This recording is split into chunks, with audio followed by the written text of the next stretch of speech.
The Sunday dinner ritual at my brother Mark's house had become a monthly exercise in endurance. I sat at the polished oak table, cutting my grilled chicken into precise pieces, while Patricia, my sister-in-law of 8 years, dominated the conversation as usual. Her voice carried that particular pitch it reached when she was about to unveil her latest get-rich-quick scheme. I'm Victoria Chin, and I learned long ago that sometimes the best strategy is to let people underestimate you. At 34, I'd spent the last 12 years building what everyone in my family called my little art hobby. They saw me disappearing into my studio on weekends, paint under my fingernails, wearing clothes splattered with acrylics, and assumed I was just the eccentric sister-in-law who never quite grew up. What they didn't see were the property management meetings, the tenant negotiations, the careful financial planning that had turned a single storefront purchase into something much larger. But Patricia was about to force my hand in a way I hadn't anticipated. "You know what your problem is, Victoria." Patricia leaned back in her chair, swirling her wine glass with the confidence of someone who'd watched too many business podcasts. "You think small. That little art studio of yours? It's cute, but it's not building wealth." Mark, my older brother by 3 years, nodded along dutifully. He'd always been the type to agree with whoever spoke loudest, a trait that served him well in his middle management position, but made family dinners predictable. "Patricia's been doing really well with her business," he offered, cutting his steak with unnecessary precision. "Maybe she could help you think bigger." I continued eating, letting the familiar undercurrent of condescension wash over me. Patricia had been through 7 different MLM companies in the past 5 years. Essential oils, weight loss shakes, skincare products, jewelry, supplements, kitchen gadgets, and most recently, some kind of energy drink powder. Each time, she proclaimed it would be the one that would make them millionaires. "Essential oils are the future, Victoria," Patricia continued, pulling out her phone to show me a graph with ascending dollar signs. "My upline Jennifer made 6 figures last month alone. 6 figures. While you're playing with paintbrushes." The dismissive way she said paintbrushes made me pause mid-chew. I'd heard that tone before, usually directed at pursuits people consider frivolous or feminine. Art, in Patricia's world, was decoration. Something pretty but ultimately worthless compared to real business. "Tell her about the investment opportunity," Mark prompted, refilling his wine glass. Patricia's eyes lit up with the fervor of someone about to deliver what she considered life-changing advice. "Here's the thing. I'm expanding my territory, but I need capital. Real capital. And you're sitting on this asset that's just there, taking up space." I set down my fork and gave her my full attention. "What asset?" "The studio." She waved her hand as if it were obvious. "That building you rent for your art stuff. It's in a decent neighborhood, right? You could sell it, invest the money with me, and we could both be making passive income within 6 months." Mark nodded enthusiastically. Patricia's already identified 3 potential downlines in the area. The growth potential is incredible. I felt something cold settle in my stomach. Not anger, exactly. More like the quiet recognition that a line was about to be crossed. "I don't own the building, Patricia. I rent studio space." "Even better." She clapped her hands together. "No property taxes, no maintenance costs. You could get out of that lease, use whatever equipment money you have tied up, and invest it properly. Real business, Victoria, not hobby business." The word hobby hung in the air like a challenge. I'd heard it countless times over the years, usually accompanied by patient smiles and suggestions that I think practically about my future. What struck me wasn't the suggestion itself. but the casual assumption that my life's work was something to be discarded the moment a better opportunity presented itself. "How much do you think I could get out of the studio?" I asked quietly. Patricia's face brightened. She'd clearly mistaken my question for interest, rather than curiosity about just how little she thought my work was worth. "Well, art supplies aren't worth much used. Maybe a few thousand for the good brushes and canvases. The real value is freeing up your time and mental energy for something that actually scales." She leaned forward conspirationally. "Victoria, I'm talking about residual income. Money that works for you while you sleep." Mark jumped in with supporting statistics about MLM success rates that I suspected came directly from Patricia's company materials. I let him talk while I calculated just how far off their assumptions were. They thought I rented a single studio space. They thought my equipment consisted of easels and paint tubes. They thought my monthly expenses were negligible, and my potential investment capital was limited to whatever I could get for selling art supplies on Craigslist. What they didn't know was that 3 years ago, I'd purchased the entire building that housed my studio. Not just my unit, but all 12 units in the converted warehouse complex.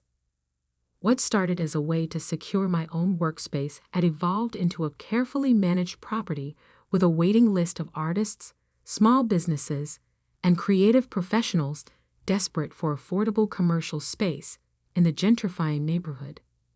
The building generated $18,000 monthly in rental income. After expenses, taxes, and maintenance reserves, I cleared about $180,000 annually from the property alone. Add in the sales from my own artwork, which had found a steady market among corporate clients and private collectors, and my hobby was more profitable than Mark's 15-year career in logistics management. But I'd never talked about the financial side with family, partly because money conversations made me uncomfortable, but mostly because I'd learned that success had a way of changing relationships. The moment people knew you had more than they expected, every interaction became weighted with unspoken calculations. "You know what?" I said, setting down my napkin. "Maybe you're right." Patricia practically glowed. "Really? You're interested?" "I'm definitely thinking about it," I replied, which was true in a way. I was thinking about how fascinating it was that someone could be so confident about a situation they understood so poorly. Mark reached over and squeezed my shoulder. "This is great, Vic. Patricia's going to help you build real wealth." The conversation moved on to other topics. Mark's upcoming promotion review, Patricia's latest essential oil testimonial, their teenage daughter Sophia's college plans. I participated just enough to avoid seeming rude while my mind wandered to the text I'd received that morning from my property manager, confirming that 2 more units would be available next month when the current tenants relocated to larger spaces. After dinner, I helped clear the table while Patricia showed me her income projections on various phone apps. The numbers were impressive in the abstract, but I noticed they all assumed perfect market conditions, exponential growth, and recruitment rates that defied basic mathematics. When I asked about her actual earnings versus projections, she deflected with stories about other people's success. "The key is thinking bigger," she said, loading plates into the dishwasher. "You've been thinking like an employee instead of an entrepreneur." I almost laughed. The comment revealed so much about her assumptions. In Patricia's worldview, employment and entrepreneurship were binary categories, and anything involving creativity fell automatically into the employee bucket. She couldn't conceive of art as a business or understand that ownership took forms beyond selling products through social media. "How soon would you want to make this transition?" I asked. "Honestly, the sooner the better. I got my eye on a premium starter package that would set us both up perfectly, but the pricing is only good to the end of this month. She paused dramatically. It's a $15,000 investment, but Victoria, we're talking about changing your life. $15,000. That was roughly what I collected in rent from 3 units in a month. Patricia was proposing I dismantle my entire livelihood for the equivalent of a quarter's income from just a fraction of my property. Let me think about it, I said. Don't think too long, she warned, switching to her practiced sales voice. Opportunities like this don't wait for people who aren't ready to commit. The drive home gave me time to process the conversation. Patricia wasn't malicious, exactly. She genuinely believed she was offering me something valuable. But her certainty about what my life should look like, combined with her complete lack of curiosity about what my life actually was, felt like a particular kind of disrespect. I pulled into the parking lot behind my building and sat in the car for a moment, looking up at the converted warehouse that had become the foundation of everything I'd built. The red brick facade glowed warm under the streetlights, and I could see soft light spilling from several studio windows where tenants were working late. Unit 3 housed a ceramic studio where Elena Martinez created custom tiles for high-end restaurants. Unit 7 was rented by a husband and wife team who designed and built custom furniture. Unit 12 belonged to a photographer who specialized in corporate headshots and had a waiting list 3 months long. These weren't hobbyists playing with art supplies. They were skilled professionals running legitimate businesses, and I was their landlord. More than that, I was part of a creative community that Patricia couldn't see past her spreadsheets and recruitment targets. My phone buzzed with a text from Patricia. Thinking about our conversation. Let me know when you want to see the starter package details. This is going to be amazing. I stared at the message for a long moment, then typed back, definitely interested. Let's talk more soon. The next morning, I had coffee with James Rodriguez, my property manager and longtime friend. James handled the day-to-day operations of the building, lease agreements, maintenance requests, tenant relations, while I focused on long-term strategy and my own artistic work. Patricia wants me to sell the building, I told him, stirring sugar into my coffee. James nearly choked on his espresso. Sell the building. To invest in essential oils. She doesn't know I own it. She thinks I rent studio space and should liquidate my art supplies to buy into her MLM. Jesus, Victoria. How long has she been in your family? 8 years. Long enough to know better, but apparently not long enough to ask better questions. James leaned back in his chair, shaking his head. What are you going to do? That was the question I'd been wrestling with since last night. The easy path was to simply tell Patricia the truth, show her the property records, explain the actual scope of my business, and watch her recalibrate her assumptions. But something about the way she dismissed my work as a hobby made me want to approach this differently. I think I'm going to let her keep talking, I said finally. James raised an eyebrow. That sounds dangerous. She's so convinced she knows what's best for me. I want to see how far she'll push before someone asks the right questions. And if she doesn't ask the right questions, I smiled. Then she'll learn the answers anyway. Over the next 2 weeks, Patricia ramped up her campaign to convert me into her essential oils downline. She sent daily texts with success stories, income screenshots, and motivational quotes about taking control of your financial future. She forwarded webinars about breaking free from the employee mindset and invited me to virtual meetings with her upline mentors. I attended one of the meetings out of curiosity. 12 people on a video call, mostly women in their 30s and 40s, listening to a woman named Jennifer explained how essential oils had transformed her life. The presentation was professionally produced, full of testimonials and income claims, but light on actual business mechanics. When Jennifer asked if anyone had questions, I unmuted myself. I'm curious about the market saturation aspect. If everyone in the network is targeting the same customer base, how do you avoid competing with your own team members? There was a brief pause before Jennifer pivoted to a rehearsed answer about abundance mindset and expanding the pie instead of fighting for slices. Patricia messaged me privately during the call. Great question. You're already thinking like a business owner. But I noticed Jennifer didn't actually answer the question. And when I asked follow-up questions about profit margins, customer retention rates, and realistic income timelines for new recruits, the responses became increasingly vague. After the call, Patricia called me immediately. Wasn't that incredible? Jennifer is making $20,000 a month. How long did it take her to reach that level? I asked. She started 3 years ago, but Victoria, that's the beauty of this business. The growth is exponential. Jennifer's first year, she made $30,000. Second year, $85,000.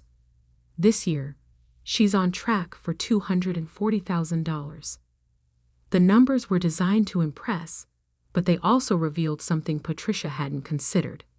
If Jennifer was making $240,000 annually, and that represented 3 years of exponential growth, then the vast majority of people in her network were making significantly less.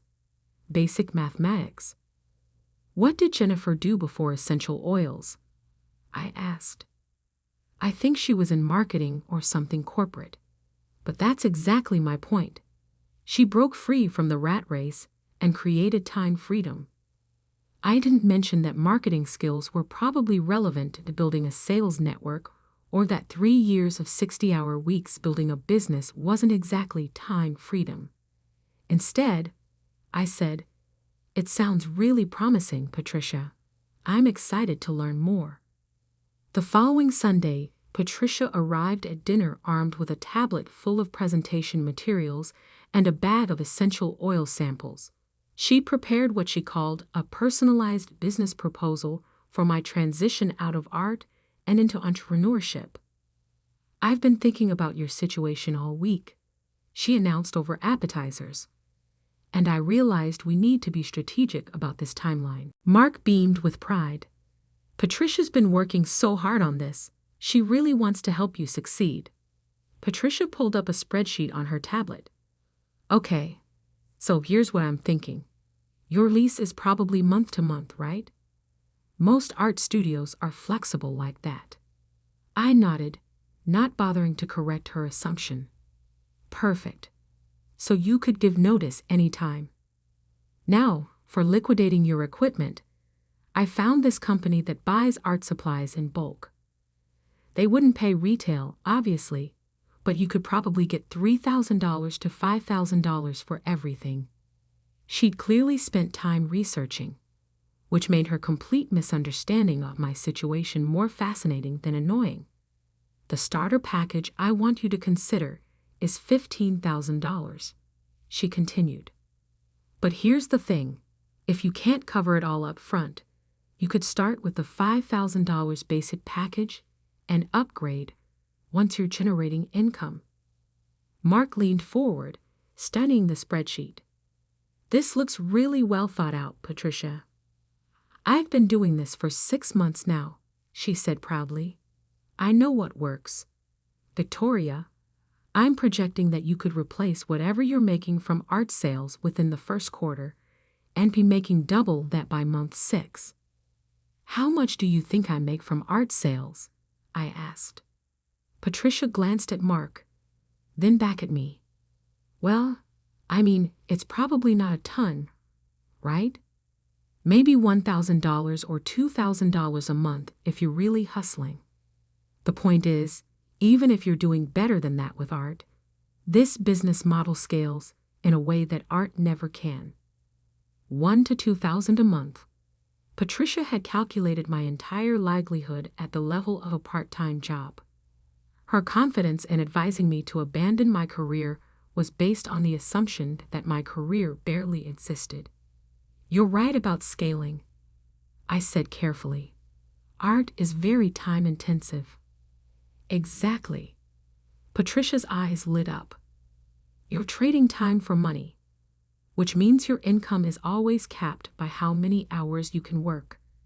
With essential oils, you build systems that generate passive income. Your money works for you instead of the other way around." She pulled up testimonials from other former artists who transitioned to real business. I recognized the language patterns from every MLM presentation I'd ever seen. Before and after stories that focused on lifestyle changes rather than actual financial details. "Victoria, I need you to really think about this," Patricia said, reaching across the table to touch my hand. "I'm offering you something that could change your life, but I can't want success for you more than you want it for yourself." The comment stung, not because it was true, but because it revealed how Patricia saw me. In her mind, I was someone who lacked ambition, who needed to be rescued from my own limited thinking. She couldn't imagine that I might have chosen my path deliberately, or that my definition of success might be different from hers. "I do want success," I said quietly. "I think we might just define it differently." "How so?" Mark asked, genuinely curious. I considered my answer carefully. This felt like a moment where I could either educate them about the reality of my situation or continue letting them operate from their assumptions. Patricia had invested so much energy in convincing me to abandon my hobby that part of me wanted to see how she'd react to learning what she was actually asking me to give up. "Patricia, can I ask you something?" I said instead of answering Mark's question. "Of course. You've been so generous with your time, helping me think through this transition. I'm curious. Have you visited my studio?" She looked confused. "Your studio?" "No. I know where it is generally, but I haven't been inside. Would you like to see it before I make any final decisions? I think it might help you understand the scope of what we're talking about." Patricia glanced at Mark, who shrugged. "Sure, that makes sense. It would help me give you better advice about liquidating everything." "Perfect. How about this Saturday morning? Say, 10 a.m. "That works," Patricia said, already looking ahead to what she clearly saw as the final step in converting me to her business model. I spent the rest of dinner listening to her explain the different essential oil product lines and compensation structures, nodding along while mentally calculating how much my building would appreciate in value over the next 5 years. Property values in the neighborhood had increased 12% annually for the past 3 years, and the city's investment in public transportation was only accelerating gentrification.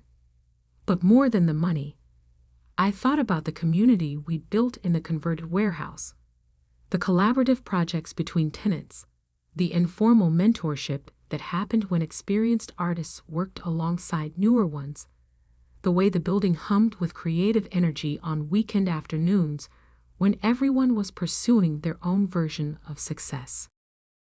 Patricia saw a woman wasting her potential on a hobby.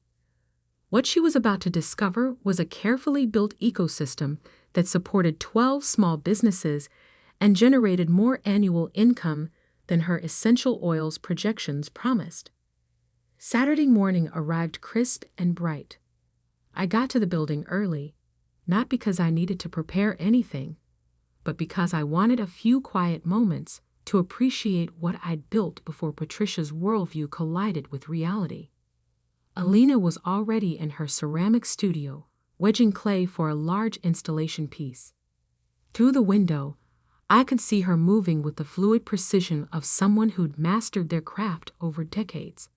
In Unit 7, The furniture makers had their garage door open, letting the sound of sanders and routers spill into the courtyard. My own studio occupied Unit 1, the corner space with the best natural light. The walls were lined with completed paintings, works in progress, and reference materials for commissioned pieces. But the studio was just the visible part of what I did here. The real business happened in Unit 2, which I'd converted into an office for managing the property and my freelance graphic design work. Patricia arrived precisely at 10 a.m., wearing athletic clothes and carrying a large tote bag that probably contained essential oil samples for my transition consultation. Mark came with her, looking around the neighborhood with the vague curiosity of someone visiting a part of town they'd heard about but never explored.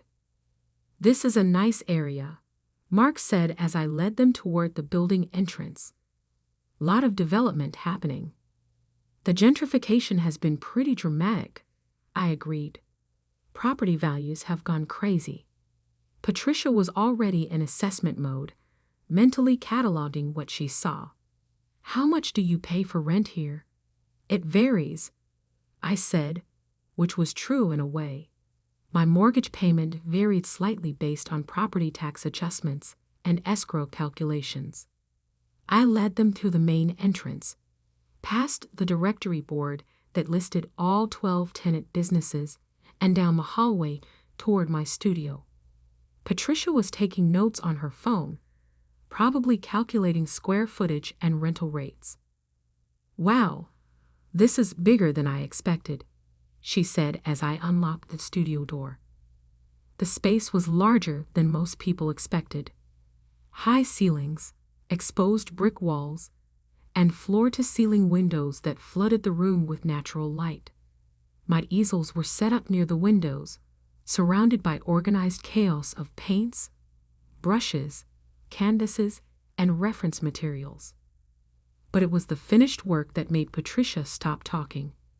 The walls displayed 12 months of painting, ranging from small, intimate pieces to large-scale corporate commissions. Each piece was labeled with a small placard showing the title, year, and, in some cases, sold stickers with price information. Mark walked slowly around the room, studying the paintings with new attention. "Vic, I had no idea you were working at this level." Patricia was staring at a large abstract piece labeled "Commissioned for Morrison & Associates Law Firm, $8,500. Her expression had shifted from confident assessment to confused recalculation. "You sold that for $8,500, she asked. "That was last month's commission," I said casually. "Corporate clients pay well for original work." I watched Patricia's mental math adjust in real time. She was beginning to understand that my hobby generated more than the $1,000, $2,000 monthly she'd calculated. "How many pieces do you sell per month?" Mark asked. "It varies. Some months, just 1 or 2 smaller pieces. Other months, I'll complete a major commission like that one. Plus, I do freelance graphic design work for several regular clients." Patricia was studying the price tags more carefully now. "So you're making, what, $10,000 a month from this?" "Some months more, some less. But that's just from my own work." Patricia looked confused. "What do you mean, just from your own work?" This was the moment I'd been building toward. "Well, there's also the rental income from the other 11 units." The silence that followed was profound. Patricia blinked several times, as if processing a sentence in a foreign language. "Rental income?" Mark said slowly. I walked over to the window and gestured toward the courtyard. "I own the building, all 12 units. Everyone else pays rent." Patricia sat down heavily on a paint-splattered stool. "You own the building?" "I bought it 3 years ago. The previous owner was ready to retire, and I was tired of dealing with unpredictable rent increases." Mark was staring at me like I'd revealed I was secretly a superhero. You own this entire building? Why didn't you ever mention it? It's not something that usually comes up at family dinners. Patricia's voice was very quiet. How much rental income? About $18,000 a month gross. After expenses, taxes, and reserves, I clear around $15,000 monthly from the property management side. I watched Patricia's face as she calculated that my monthly passive income was equivalent to her initial investment proposal for my entire career transition. So you make $15,000 a month just from rent, Mark said, still processing. Plus whatever you make from selling art and design work. Plus appreciation. The building's value has increased about $400,000 since I bought it. Patricia stood up abruptly and walked to the window, staring out at the courtyard where several tenants were moving equipment. Her tote bag of essential oil samples sat forgotten on the floor. I don't understand, she said finally. Why didn't you tell me any of this? You never asked, I said simply. You assumed you knew what my situation was and started making recommendations based on those assumptions. But you said maybe I was right about selling. I said maybe you were right that I should think bigger, which I am. I'm considering buying the building next door. The conversation that followed was awkward in the way that conversations become when someone realizes they've completely misread a situation. Patricia oscillated between apologetic embarrassment and defensive justification. She'd been trying to help, she insisted. How could she have known I was actually successful when I never talked about money? Mark was more direct in his confusion. Why had I let Patricia spend weeks developing a business plan for my career change if I wasn't actually interested in changing careers? I was curious. I said honestly. I wanted to see what assumptions people were making about my life. And, Patricia asked, her sales training habits making her push for clarity, even in her discomfort. I learned that when people can't see the value in what you do, they assume there is no value. And once they've made that assumption, they'll build elaborate justifications for why you should abandon it. Patricia was quiet for a long moment. I really thought I was helping you build wealth. You were trying to help? I agreed. But you were solving a problem I don't have. The tour of the rest of the building completed Patricia's education. She met Alina, whose ceramic installations sold for $15,000 to $25,000 each. She saw the furniture maker's showroom where custom pieces started at $3,000. She talked to the photographer in Unit 12, whose corporate headshot sessions booked 3 months in advance at $500 per shoot. By the time we finished walking through all 12 units, Patricia understood that she'd been trying to convince me to abandon a thriving creative community and a 6-figure income to sell essential oils to my friends on social media. I feel really stupid, she said as we stood outside the building. Don't, I said, and meant it. You couldn't have known what you hadn't been told. But I made so many assumptions. Everyone makes assumptions. The question is what you do when you realize your assumptions were wrong. Mark had been mostly quiet during the tour, but now he spoke up. Vic, I owe you an apology. I've been thinking of your art as a hobby for years. I know. Why didn't you correct me? I considered the question, because I didn't need your validation to know what I'd built was valuable, and because sometimes it's easier to let people underestimate you than to constantly justify your choices. Patricia was staring at her phone, scrolling through weeks of text messages about income opportunities and financial freedom. God, I must have sounded so patronizing.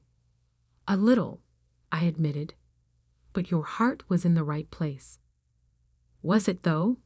I mean, I was so focused on convincing you to do what I thought was best that I never bothered to understand what you actually wanted. That observation showed more self-awareness than I'd expected from Patricia. Maybe there was hope for our relationship after all. The drive back to Mark's house was quiet. Patricia seemed to be processing the gap between her assumptions and reality, while Mark kept glancing at me like he was seeing me clearly for the first time. "Can I ask you something?" Patricia said as we sat in their driveway. "Sure. Are you happy? Like really happy with what you've built?" I thought about the question seriously. Most days, yes. I get to create art I'm proud of, work with interesting people, and build something sustainable. I don't have all the answers, and some months are harder than others, but yeah, I'm happy. Patricia nodded slowly. I think I've been so focused on financial metrics that I forgot to consider whether people actually like their lives. "Do you like yours?" I asked. She was quiet for a long moment. I like the idea of my life. The vision of being my own boss, building something, having financial freedom. But honestly, most days I'm stressed about recruitment targets and inventory management, and I spend a lot of time trying to convince people they need things they probably don't need. So what would make you happier? I don't know yet. Maybe something that feels more useful, like what you've built. You're not just making money, you're creating a space for other people to succeed too. That evening, I sat in my studio as the sun set through the tall windows, painting and thinking about assumptions and underestimation. Patricia's essential oils proposal had been built on a foundation of misconceptions, but her core motivation, wanting to help someone she cared about build a better life, was genuine. The irony was that I'd spent years building exactly the kind of life she claimed to want for me: financial independence, creative fulfillment, and control over my time and energy. But because she couldn't see past her own definition of business success, she tried to convince me to abandon it all for a business model that promised those same things with significantly more risk and effort. 6 months later, Patricia quit the essential oils company. She'd realized that her success depended on recruiting friends and family into a system that worked well for very few people, and the ethical implications bothered her more than she had initially understood. Instead, she went back to school for nonprofit management and started working with a local arts advocacy organization. It turned out she had real talent for fundraising and community building when she applied those skills to something she believed in, rather than something she was trying to believe in. Mark and I started having monthly coffee meetings where we actually talked about our work instead of just making polite conversation. He was genuinely interested in the business side of property management and creative entrepreneurship, and I was curious about his logistics experience. We even collaborated on a feasibility study for converting an old warehouse district into affordable artist housing. The building next door became available 8 months after that Saturday morning tour. I bought it, not as an expansion of my rental business, but as a collaborative space for larger art installations and community events. The 12 original tenants helped design the renovation, creating a space that serves the broader creative community while remaining financially sustainable. Patricia sometimes volunteers at events in the new space, and she's become one of the building's most effective advocates with city planning committees and arts funding organizations. She jokes that she finally found her MLM, but this time it stands for Making Lives Meaningful instead of multi-level marketing. Looking back, I think the most valuable part of the whole experience wasn't proving Patricia wrong about my career, but discovering how much energy I'd been spending hiding my success from people who I thought couldn't handle it. The assumption that family members would feel threatened or diminished by my achievements had become its own kind of limitation. Now when people ask what I do, I tell them I'm an artist and property developer who creates spaces for creative businesses to thrive. It's a more complete truth than I paint sometimes, and it opens conversations instead of closing them. Patricia was right about one thing. Thinking bigger does matter. She just didn't realize I'd already been doing it for years, in ways she couldn't see, until she learned to look beyond her own assumptions about what success looks like.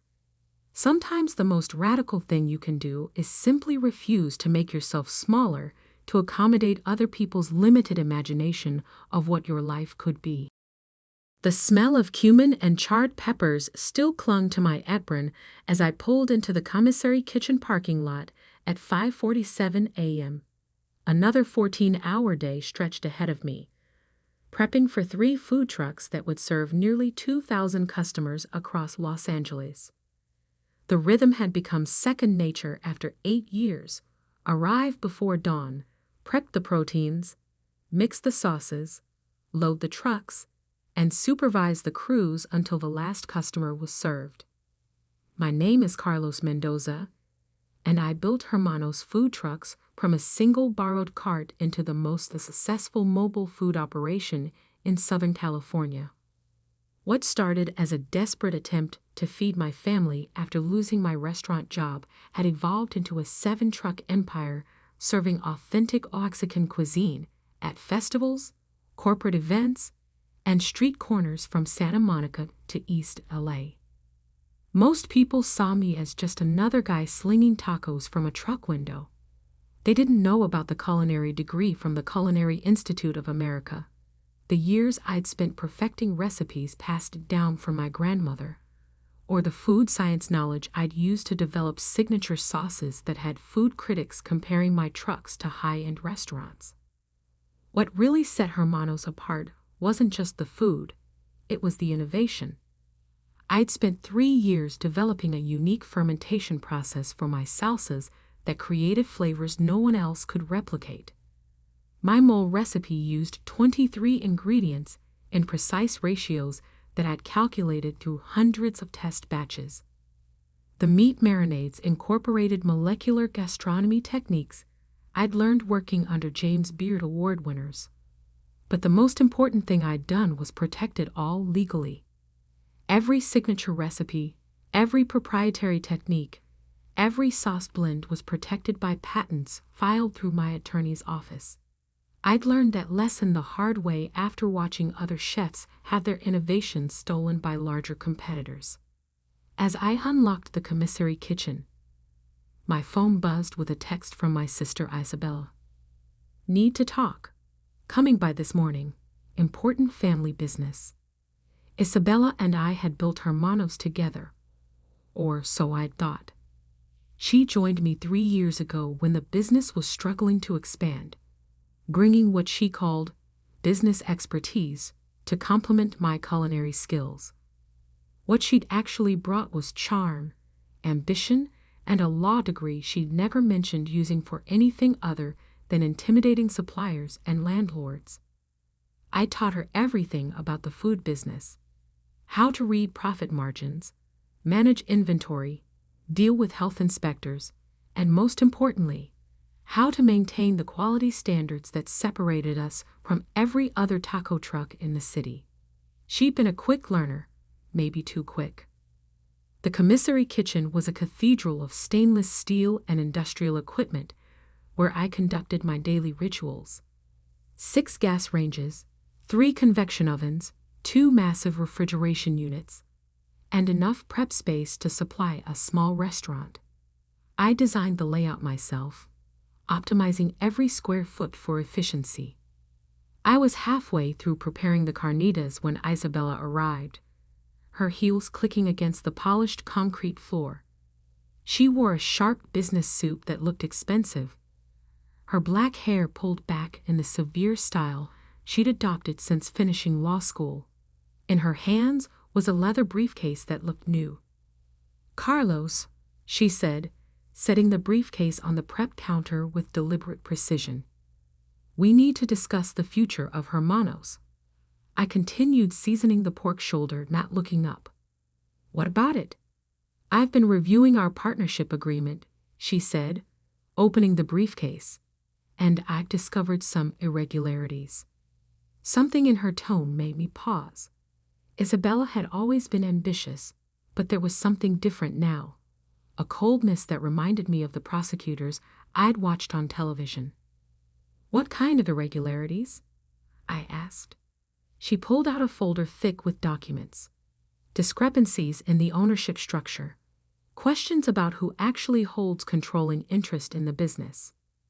I set down my knife and turned to face her. Isabella, what are you talking about? We're 50-50 partners.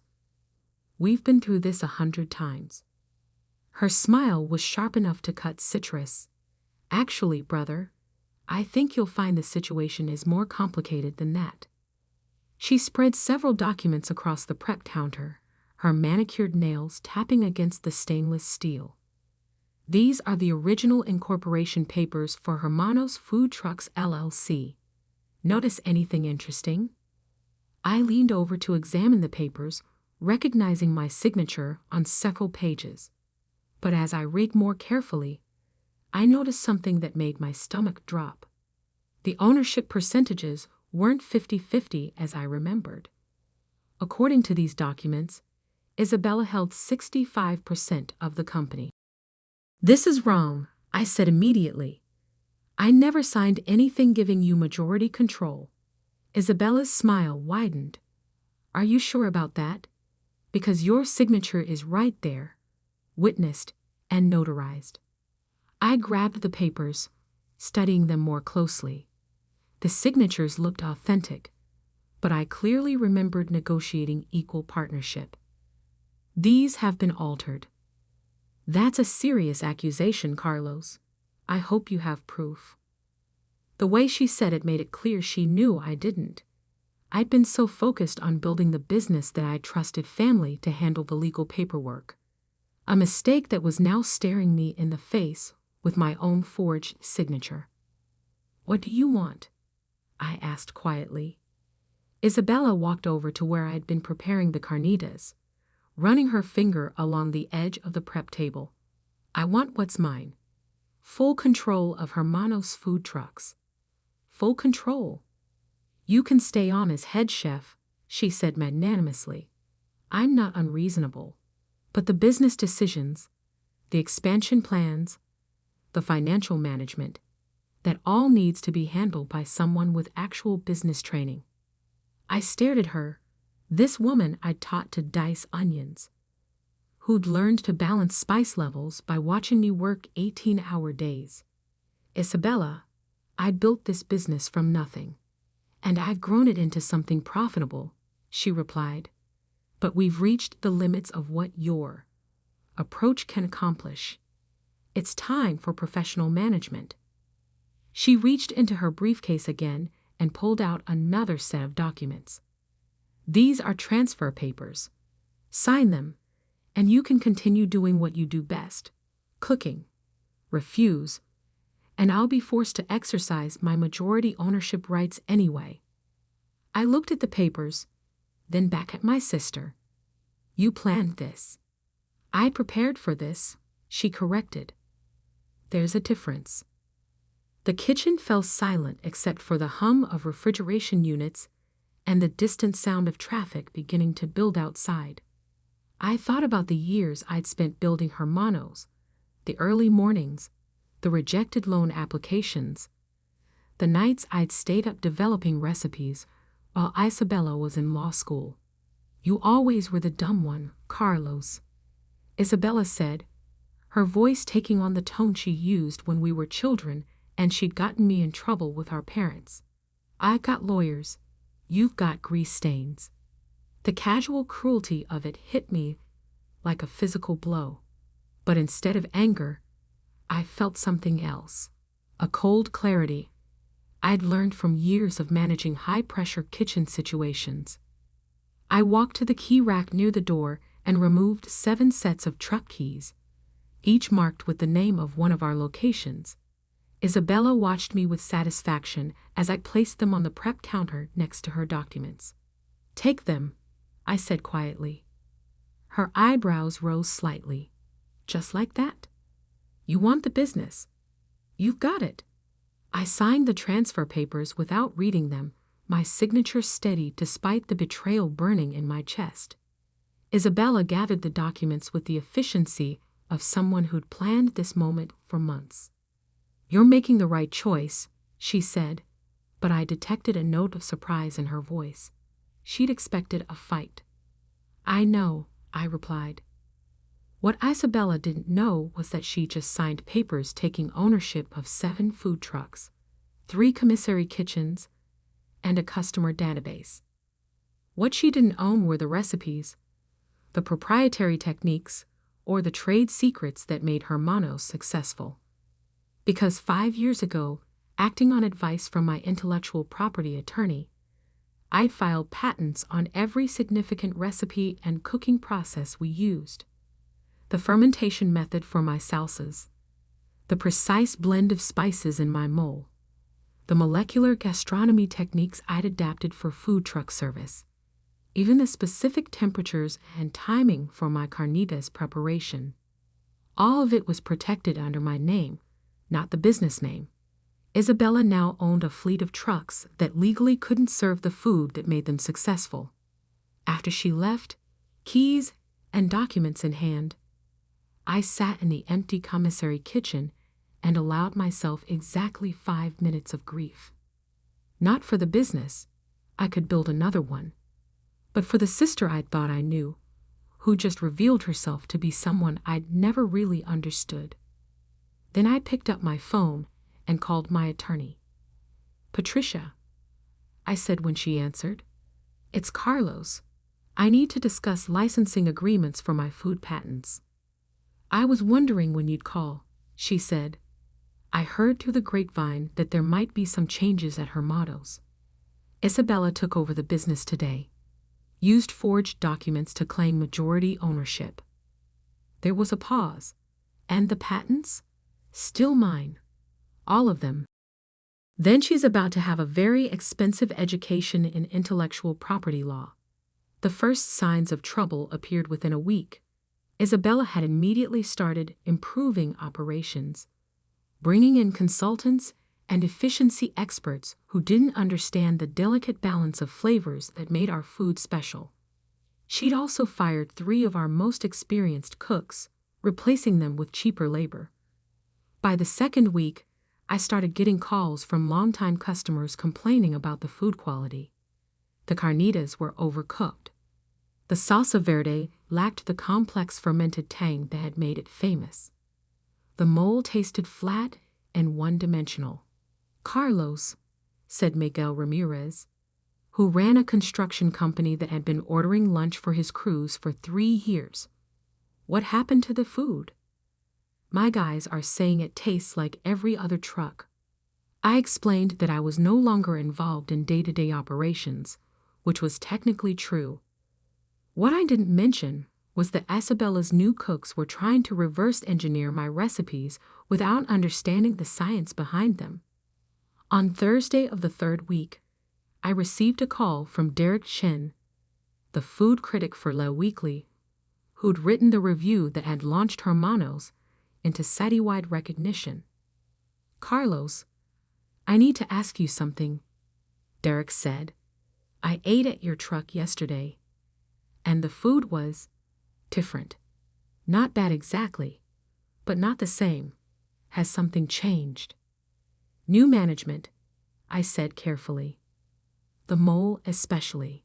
It tasted like someone had tried to recreate it from memory, but missed some key component. That's perceptive. Are you still involved with the business?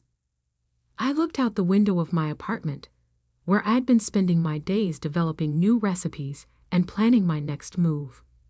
Not anymore. Derek was quiet for a moment. I'm sorry to hear that. The food scene in LA needs more people like you. After we hung up, I opened my laptop and began drafting an email to my attorney. It was time for the next phase. The legal papers were served to Isabella on a Tuesday morning while she was at the main commissary kitchen trying to figure out why her food costs had increased by 30% while quality had decreased. According to my contact at the kitchen, Maria, who'd worked with me since the beginning, Isabella's face went white as she read the cease and desist order. The document was comprehensive and devastating. It detailed every patent I held on the recipes and processes that defined Hermanos food trucks, the fermentation method for the salsas, the specific spice blend ratios for the mole, the marination techniques for the carnitas, even the precise temperature controls for the cooking process. All of it was legally protected intellectual property that belonged to Carlos Mendoza, not Hermanos Food Trucks LLC. The order gave Isabella 48 hours to stop using any of the patented recipes or face federal charges for intellectual property theft. It also demanded immediate payment of licensing fees for the unauthorized use that had already occurred, calculated at fair market value for a business generating over $2 million annually. Isabella called me within an hour. "Carlos, what the hell is this?" Her voice was strained, the confident businesswoman replaced by someone who just discovered they'd been walking through a minefield. "Intellectual property protection," I said calmly. "Something you should have researched before taking over a business you didn't understand. You can't do this. Those recipes are part of the business." "Actually, they're not. They're patented innovations that I developed and filed separately from any business entity. Check with your lawyers." There was a long pause. "How much do you want?" "For licensing the recipes?" $200,000 annually, plus back fees for the 3 weeks you've been using them without authorization. $200,000? That's insane. That's what happens when you steal someone's life work and try to profit from it without permission. I could hear papers rustling in the background. There has to be some way to work this out. We're family. Family doesn't forge documents and steal businesses from each other. "Carlos, please. The trucks are failing without the real recipes. We're losing customers every day." That much was true. According to my sources, daily revenue had dropped by 40% as word spread that the food quality had declined. Food truck customers were intensely loyal, but only as long as the product remained consistent. "Then you'd better figure out how to make your own recipes," I said, "because mine aren't available to you anymore." I hung up and returned to the work I'd been doing since leaving Hermanos, developing a new food truck concept that would make my sister's operation look like amateur hour. The next few weeks played out exactly as I'd expected. Isabella tried hiring new chefs to recreate my recipes, but they were working without the patent documentation that detailed the precise techniques. They could approximate the flavors, but they couldn't replicate the complexity that had made Hermanos special. Customer complaints escalated to negative Yelp reviews. The food blogger who'd helped launch our reputation wrote a scathing piece titled "The Fall of Hermanos: When Good Food Goes Bad." Derek Chen published a follow-up review that basically served as an obituary for what had been his favorite food truck operation. Meanwhile, I was quietly assembling the team for my new venture. I reached out to the 3 experienced cooks Isabella had fired, offering them positions at significantly higher wages. I contacted our former suppliers, many of whom had been frustrated by Isabella's attempts to cut costs by compromising quality. Most importantly, I filed patents on 12 new recipes I'd developed during my forced hiatus, innovations that would define the next generation of authentic Mexican street food. The call I'd been expecting came on a Friday evening. Isabella's voice was different now, smaller, defeated. "Carlos, I need help." "What kind of help?" "The business is failing. We're hemorrhaging money. I made a mistake." I sat in my new commercial kitchen, a space I'd leased in preparation for launching my new operation. Around me were the tools and ingredients for recipes that would soon make Isabella's stolen business obsolete. "What do you want from me?" "I want to make this right. Give you back control of Hermanos. We can go back to being partners." 50-50 partners?" I asked. "Yes, like it was supposed to be." I was quiet for a long moment, considering the offer. Isabella had destroyed 3 months of business relationships, damaged the reputation I'd spent years building, and proven she couldn't be trusted with anything more complicated than a microwave. "I'm not interested," I said finally. "Carlos, please. I'll do anything. The lawyers are saying we owe hundreds of thousands in patent fees. The customers are gone. The trucks are sitting empty." "Then sell them. Who's going to buy food trucks that can't serve food?" It was a fair question. Without access to my recipes, Isabella owned 7 expensive vehicles that couldn't generate revenue. She'd created her own elaborate trap and walked directly into it. "That's not my problem anymore," I said. 2 weeks later, I received a notification that Hermanos Food Trucks LLC had filed for bankruptcy. Isabella had lost everything: the trucks, the commissary kitchens, the customer database she thought was so valuable. The bankruptcy court would liquidate the assets to pay creditors, and Isabella would be left with nothing but the legal bills from her failed theft. The final irony came when my new venture, Corazon Street Kitchen, purchased 3 of the Hermanos trucks at the bankruptcy auction for 30 cents on the dollar. I painted them in my new colors, deep red with gold accents, and equipped them with the tools needed to serve my next-generation recipes. On opening day, lines formed before we'd even fired up the grills. Word had spread through the food community that Carlos Mendoza was back, and the customers who'd been disappointed by Isabella's poor management were eager to taste authentic Mexican street food again. Derek Chen was among the first customers, ordering one of everything and taking careful notes as he ate. When he finished, he approached the service window where I was working alongside my crew. "It's even better than before," he said simply. "Different recipes," I replied, "but the same commitment to quality." 3 months later, Derek's review ran under the headline, "Phoenix Rising: Carlos Mendoza's Triumphant Return to Lay Street Food." He described Corazon Street Kitchen as what happens when authentic passion meets culinary innovation, and declared my new al pastor recipe a masterpiece of molecular gastronomy adapted for mass service. The review launched us into the stratosphere. Within 6 months, we had a wait list of corporate clients, a catering business that booked solid through the following year, and requests for franchising opportunities from across the country. Isabella never contacted me again.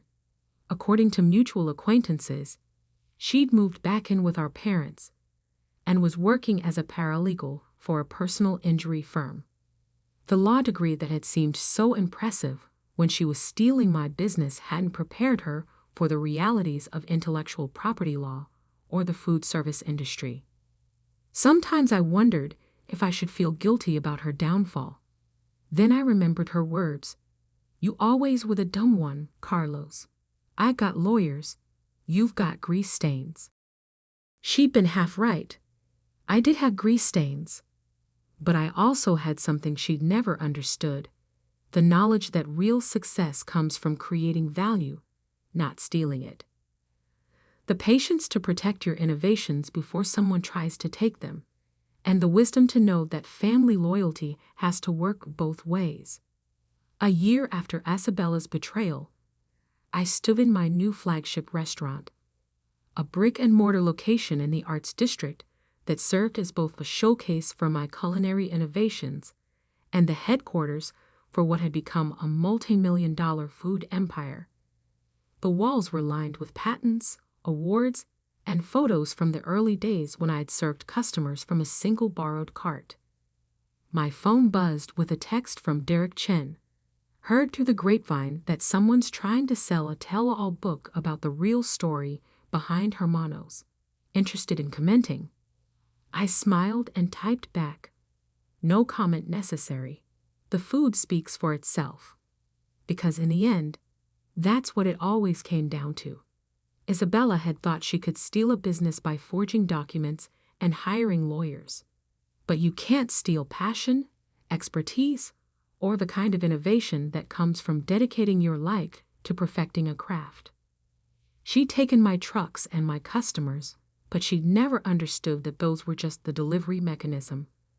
The real value was in the knowledge, the recipes, and the commitment to excellence that I carried in my head and my hands. And that no lawyer could ever steal. The last I heard, someone had purchased the old Hermanos name from the bankruptcy court and was trying to restart the business using generic recipes. They lasted 3 months before closing permanently. Meanwhile, Corazon Street Kitchen continued to grow, not through theft or shortcuts, but through the same principles that had built Hermanos originally: authentic flavors, innovative techniques, and the understanding that success in the food business comes from respecting both the ingredients and the customers. I never saw Isabella again, but sometimes I caught glimpses of her in the mistakes made by other entrepreneurs who confused taking with building, who thought legal maneuvers could replace competence, and who discovered too late that grease stains are often the mark of someone who understands value in ways that lawyers never will. The smell of sawdust and aged oak still clung to my clothes as I pulled into the gravel driveway of my childhood home. It was Thursday evening, and I'd spent the last 12 hours in my father's workshop, carefully cataloging his tools for what I thought would be a proper inventory. Dad had been gone 3 months now, and I was finally ready to organize the space that had been his sanctuary for over 30 years. My name is Jake Morrison, and I'm a master carpenter with 15 years of experience building custom furniture for clients across the Pacific Northwest. Everything I knew about woodworking, I learned from my father, Thomas Morrison, in that very workshop behind our family home in rural Oregon. While other kids played video games, I was learning to read wood grain, understanding the difference between a Mortise chisel and a paring chisel, and developing the patience that separates true craftsmen from weekend hobbyists. What most people didn't know was that my expertise extended beyond woodworking.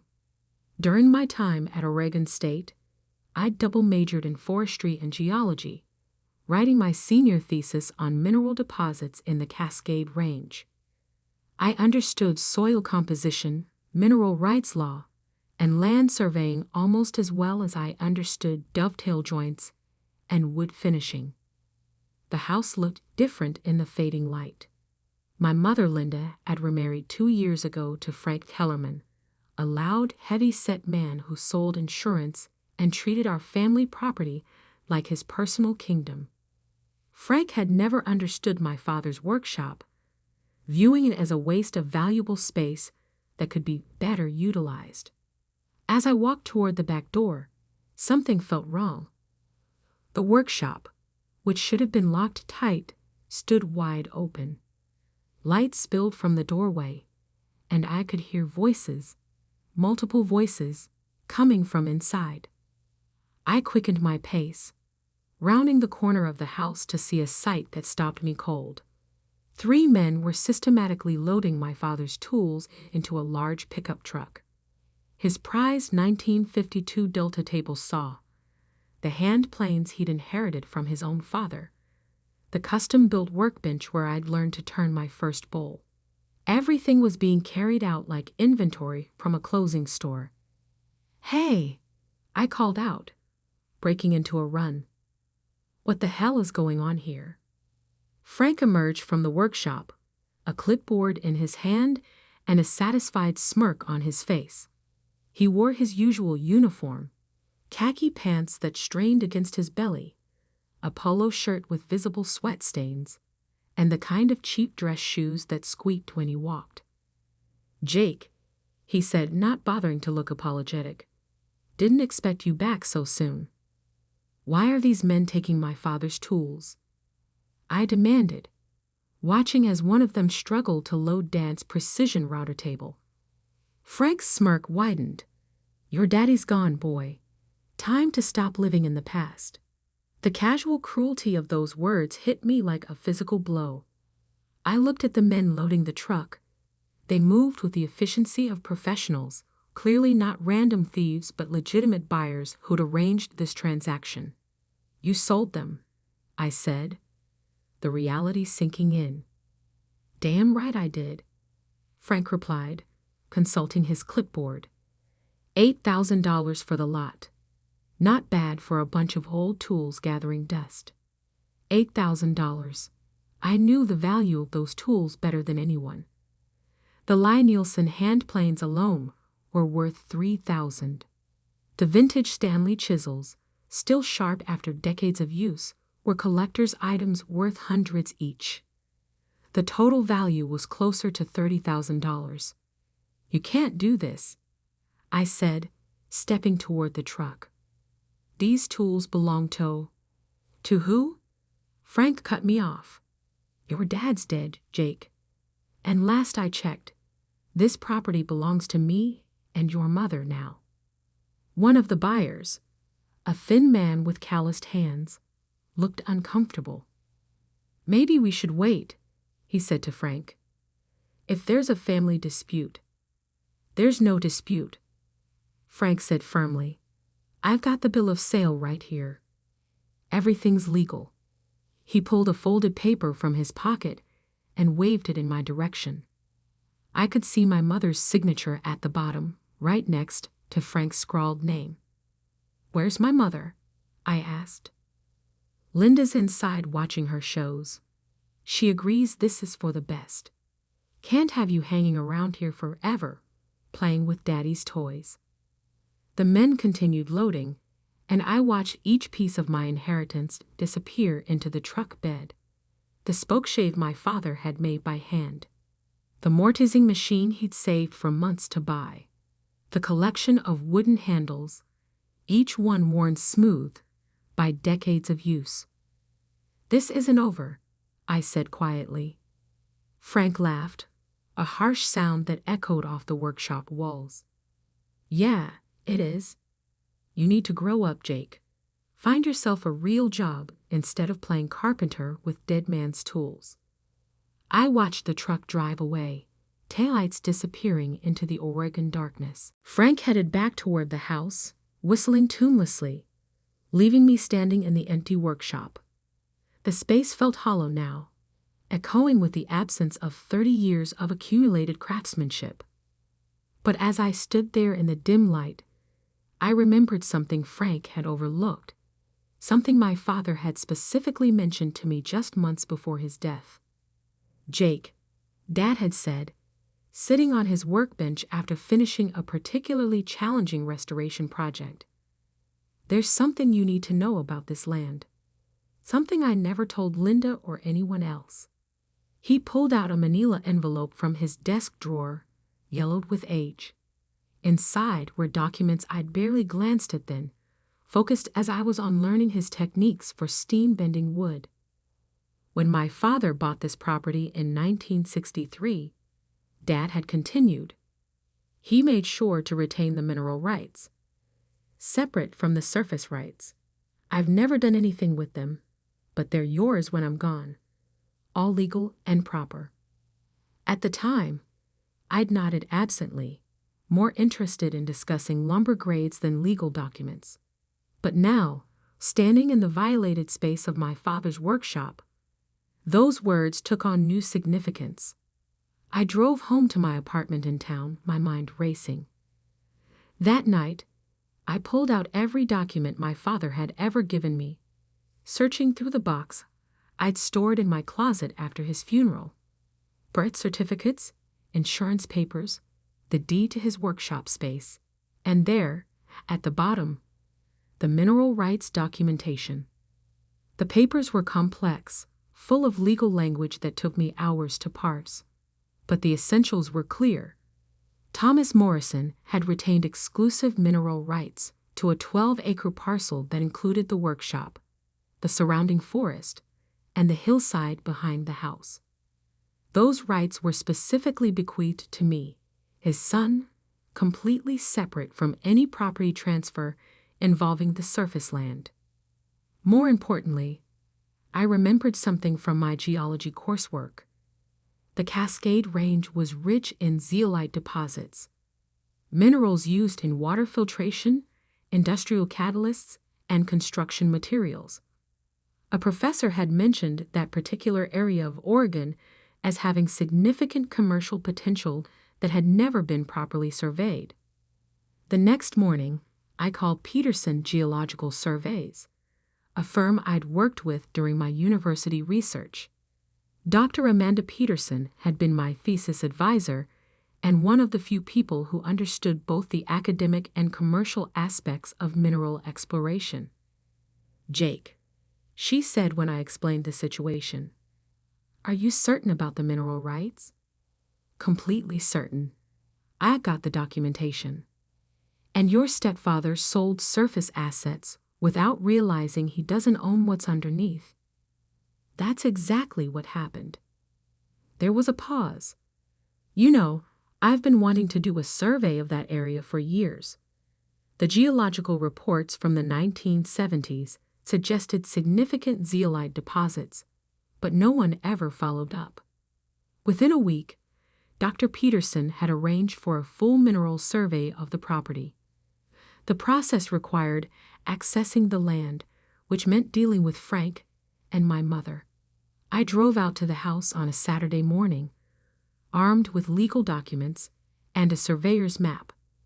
Frank was in the backyard, grilling burgers and drinking beer despite the early hour. When he saw me approaching with a folder full of papers, his expression shifted from casual hostility to genuine irritation. "What do you want now, Jake? Come to cry about the tools some more?" "I need to inform you that I'll be conducting a geological survey of the mineral deposits on this property," I said, keeping my voice level. Frank nearly choked on his beer. "The what now?" I handed him a copy of the mineral rights deed. My father retained mineral rights to this land when he transferred surface ownership. I'm exercising those rights to conduct a commercial survey. He stared at the document like it was written in hieroglyphics. "Mineral rights? What the hell are you talking about?" "The legal right to extract minerals from beneath the surface of this property. It's completely separate from surface ownership." Frank's face was turning red, the way it always did when he encountered something he didn't understand, but sensed was threatening to his authority. "This is bullshit," he said, waving the papers. "You can't just come onto my property and start digging holes." "Actually, I can. The mineral rights grant me legal access to the property for the purpose of exploration and extraction. You'll want to have your attorney review those documents." My mother appeared on the back porch, drawn by the sound of Frank's raised voice. Linda Morrison Kellerman was a small woman who'd always deferred to the men in her life. First my father, and now Frank. "What's going on?" she asked, wiping her hands on a dish towel. "Your son thinks he can dig up my backyard," Frank said. "It's not your backyard when it comes to mineral rights," I corrected. Dad made sure of that. The survey took 3 days. Dr. Peterson's team used ground-penetrating radar, soil samples, and core drilling to map the subsurface geology. Frank spent most of those 3 days standing on the porch, glowering at the activity, but legally powerless to stop it. On the third evening, Dr. Peterson called with preliminary results. "Jake," she said, and I could hear the excitement in her voice, "you need to sit down." "What did you find?" "One of the richest zeolite deposits I've ever surveyed, high-grade clinoptilolite, running through the entire hillside. Conservative estimates put the commercial value at over $2 million. I sat down heavily in my kitchen chair. $2 million. Minimum. Could be significantly more depending on extraction efficiency and market conditions. There's enough here to supply the entire Pacific Northwest water treatment industry for decades. That night, I called 3 mining companies that specialized in zeolite extraction. By morning, I had preliminary offers from all 3, with the highest bid coming in at $2.3 million for exclusive extraction rights over a 10-year period. The irony wasn't lost on me. Frank had sold $8,000 worth of my father's tools to clean up the property, not realizing he was sitting on a fortune that belonged to me. I waited a full week before returning to the house. This time, I brought my attorney, Marcus Webb, a man who specialized in mineral rights law and had handled several major extraction deals in Oregon. Frank was washing his car in the driveway when we pulled up. He straightened slowly, water dripping from the sponge in his hand, watching us approach with obvious suspicion. "Frank," I said politely, "this is Marcus Webb, my attorney. We need to discuss the mineral survey results." Frank's expression shifted from suspicion to alarm. "What kind of results?" Marcus stepped forward, briefcase in hand. "Mr. Kellerman, my client's mineral survey has revealed commercially viable deposits beneath this property. We're here to notify you of pending extraction operations." "Extraction operations?" Frank's voice cracked slightly. I opened a folder and showed him the survey maps. "There's a zeolite deposit running through the entire hillside behind the house, worth approximately $2.3 million in extraction rights." Frank stared at the geological charts as if they might suddenly make sense. "What does this mean?" "It means," Marcus said, "that Mr. Morrison has legal right to extract those minerals. The process will require heavy machinery, excavation equipment, and around-the-clock operations for several months." The color drained from Frank's face. "Heavy machinery? On my property?" "The mineral rights include surface access for extraction purposes," I explained. "We'll need to bring in mining equipment, establish staging areas, and create access roads for the trucks." "You can't do this," Frank said, but his voice lacked conviction. Marcus pulled out another set of documents. "Mr. Kellerman, I suggest you review these mineral rights provisions carefully. Your attorney will confirm that surface owners have very limited ability to restrict subsurface extraction activities." Frank looked around wildly, as if searching for someone to appeal to. "Linda," he called toward the house. My mother emerged, looking tired and confused. She'd aged noticeably since my father's death, and Frank's constant belittling had only made things worse. "What's happening?" she asked. "Your son is trying to destroy our property," Frank said. "I'm exercising legal rights that Dad specifically left to me," I corrected. "The same way you exercised your right to sell his tools." The parallel wasn't lost on my mother. She looked from Frank to me, understanding beginning to dawn in her eyes. "How much money?" she asked quietly. "The mineral rights are worth $2.3 million, Marcus replied. Frank's knees actually buckled. He leaned against his half-washed car, staring at us in horror. $2 million. 300,000. I corrected.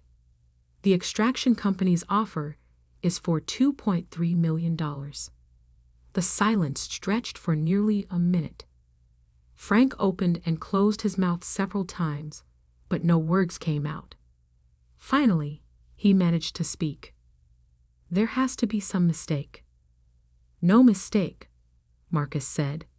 "The geological survey is conclusive, and the mineral rights documentation is ironclad. Mr. Morrison's father was very thorough when he structured the property transfer.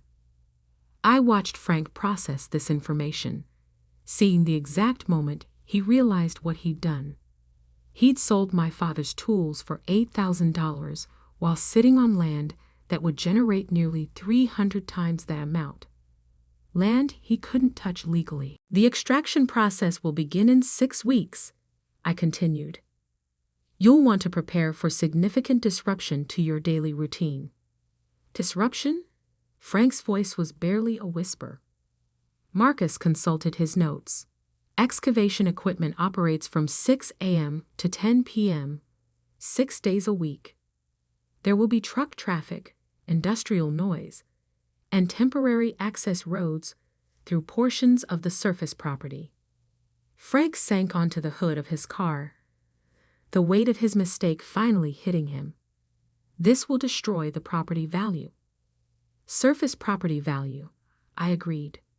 But as you pointed out, I need to stop living in the past. My mother stepped forward, her voice small. Jake, is there any way to work something out?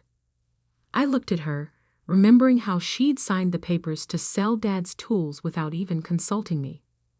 What kind of arrangement did you have in mind?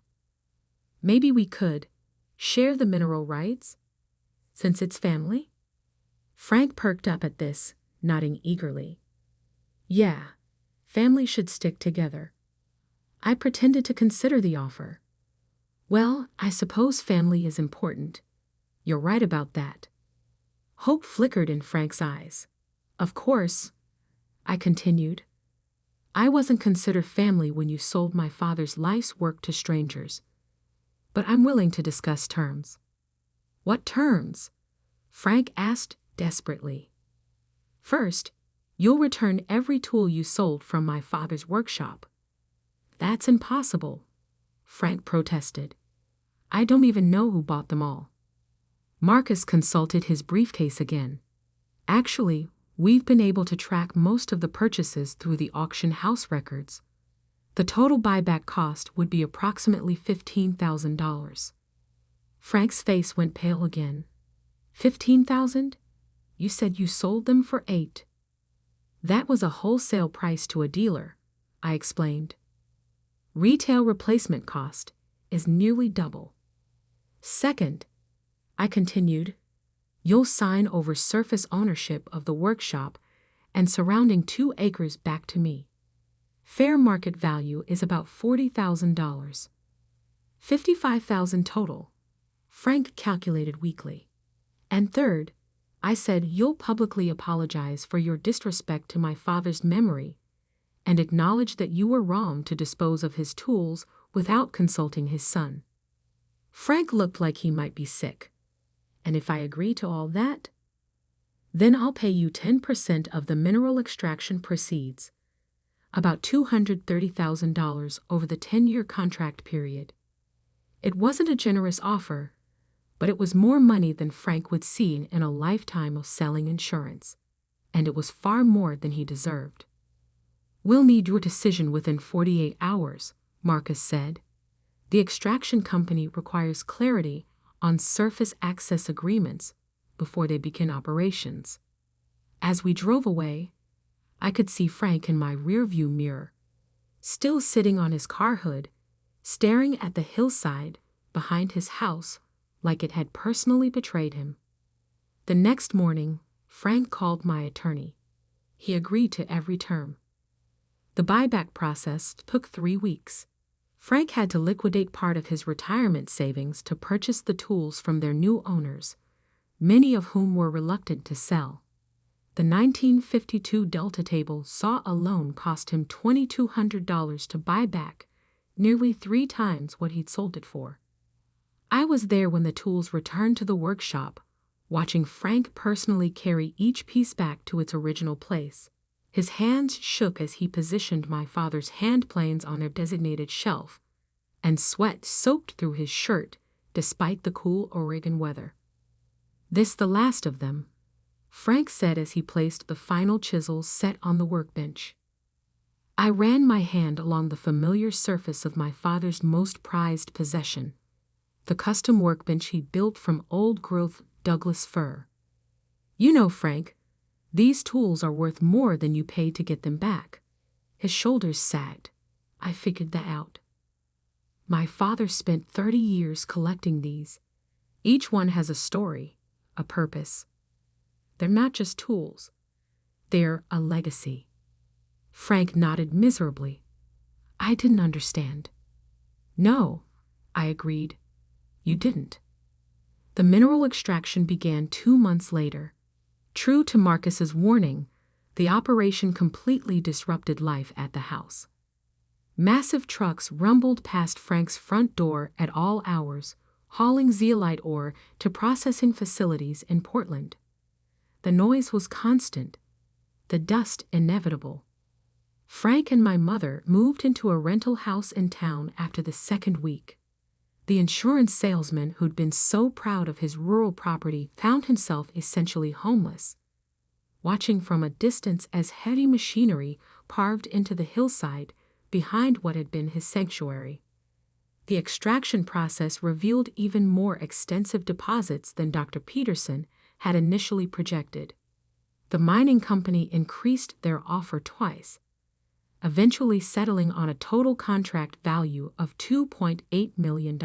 Frank's 10% amounted to $280,000, paid in quarterly installments over the contract period.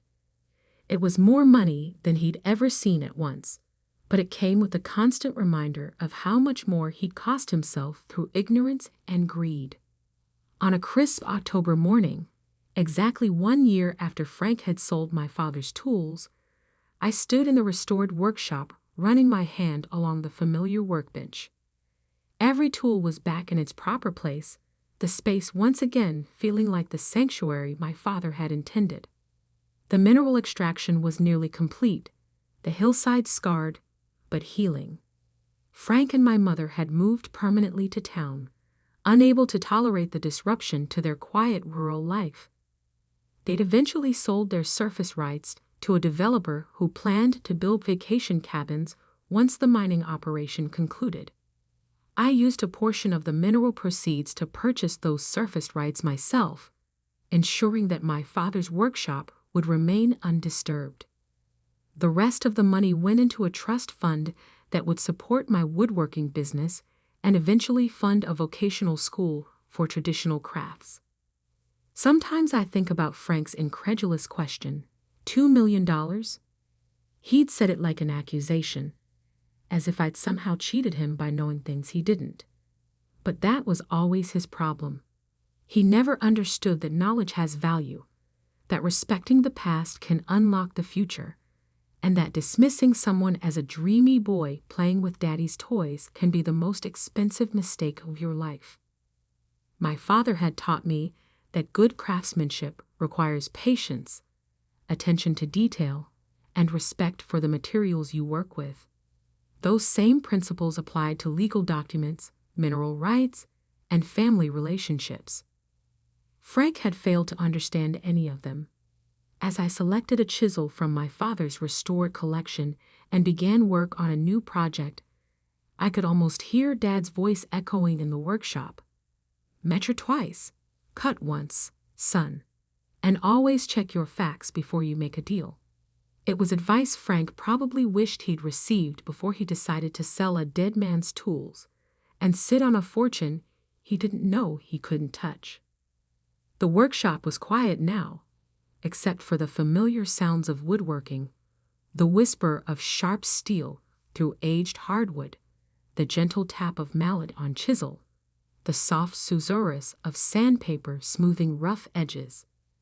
These were the sounds of patience rewarded, of legacy preserved, and of justice served with compound interest. Outside, autumn rain drummed against the windows, and the scarred hillside slowly began its recovery. But inside the workshop, surrounded by my father's tools and sustained by his wisdom, everything was exactly as it should be.